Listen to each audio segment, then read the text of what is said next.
সময় বের করে আল্লাহর কাছে কান্নাকাটি করে চান।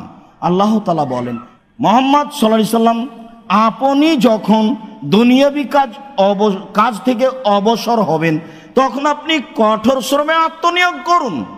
সকাল 10টায় ব্যবসায় দোকান খুলেছি, রাত 10টায় বন্ধ করলাম, বাকি সময় অবসর সময়।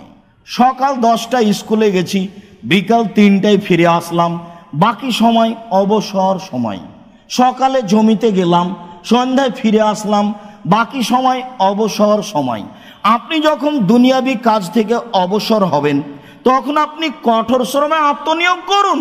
আর আপনি আমাকে যা বলবেন তা বিনয়ের সাথে কান্নাকাটি করে বলুন। হুমসি খেলি বলে হবে? মানুষের বদনাম করে হবে? আসসালামু আলাইকুম রহমতুল্লাহ, আসসালামু আলাইকুম রহমতুল্লাহ, আলহামদুলিল্লাহ রাব্বিল আলামিন, বিহাক্কে লা ইলাহা ইল্লাল্লাহ। এখানে কোথায় বিনয়ী আছে? 20 রেখাত তারাবি পড়েন রাইফেলের গুলির মতো, এখানে কোথায় বিনয়ী আছে? ধর্মই পাগল না আমি আর আপনি পাগল? বিনয়ের সাথে কান্নাকাটি করেই বলতে হবে, তাহলে আল্লাহ বুঝবেন যে আপনি বিপদে পড়েছেন, তাই আপনি আপনার বিপদের কথা বলছেন। মহান আল্লাহ বলেন, ওয়াখিরুনা লিরাদকানি ইয়াবকুনা ওয়া ইয়াজিদুহুম খুশুয়া। পৃথিবীতে হাজারো মানুষ আল্লাহর ভয়ে কেঁদে মাটিতে লুটিয়ে পড়ে, তাদের কান্নার শব্দ তাদের ভীতিকে আরো বেশি করে দেয়। আমি আর আপনি কাঁদি না সেটা ভিন্ন কথা, এ কথা আল্লাহ বলছেন। পৃথিবীর হাজারো লক্ষ মানুষ আল্লাহর ভয়ে কেঁদে মাটিতে লুটিয়ে পড়ে, তাদের কান্নার শব্দ তাদের ভীতিকে আরো বেশি করে দেয়। দেখেননি ওই যে আল্লামা সদাইসি যখন ফজরের সলাত আদায় করছেন, সলাতের মধ্যে কান্না দেখে অবাক হতে হয়। কেউ যদি কোনো ছোট বাচ্চাকে মারে তবুও মনে হয় এত চিৎকার করে বিনয়ের সাথে কাঁদবে না। হজ উমরাতে গেছেন, বসে ইবাদত করছেন, চিৎকার করে একজন কেঁদে উঠেছে, একবারে উল্টে পড়েছে। আল্লাহ বলছেন পৃথিবীতে হাজারো মানুষ কেঁদে মাটিতে লুটিয়ে পড়ে, তাদের কান্নার শব্দ যখন কানে যায় তখন তাদের ভীতি আরো বেশি হয়ে যায়।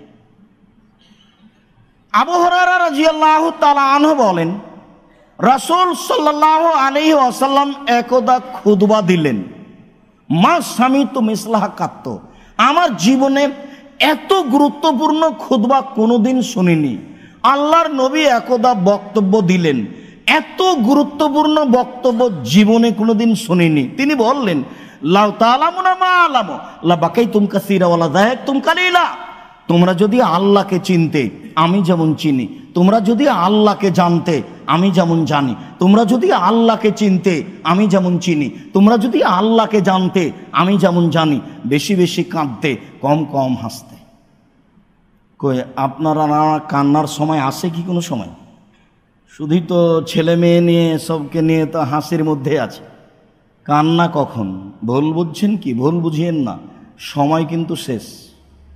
ভুল বুঝিয়েন না, শ্বাস বন্ধ হওয়ার আগে কেঁদেই তাকে কিছু বলতে হবে, কান্নাকাটি করেই তাকে বলতে হবে আমার ভুল হয়েছে। রব্বিগফির ওয়ারহাম আনতা খায়রুর রাহিমিন।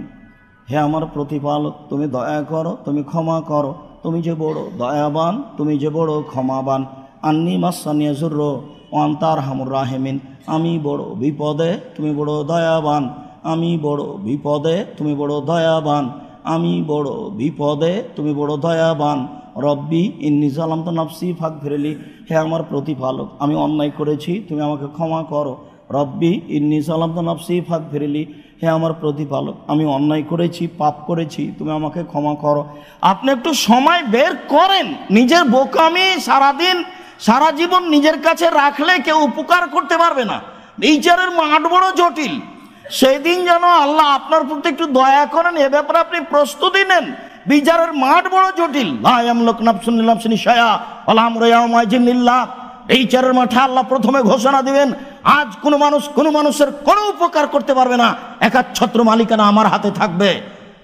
কোথায় স্বৈরাচারী, স্বেচ্ছাচারী, অহংকারী, বদমেজাজেরা কোথায়? আনা মালিকুল আমলাক, আমি হচ্ছে রাজাধিরাজ। এইভাবে তার বিচার শুরু হবে। একটু কান্নাকাটি করে পাপ মোচন করে তাকে সন্তুষ্ট করে যাওয়ার চেষ্টা করুন। আল্লাহ বুঝে আমল করার তৌফিক দান করুক। আল্লাহুম্মা সাল্লি আলাইহি আল্লাহুম্মা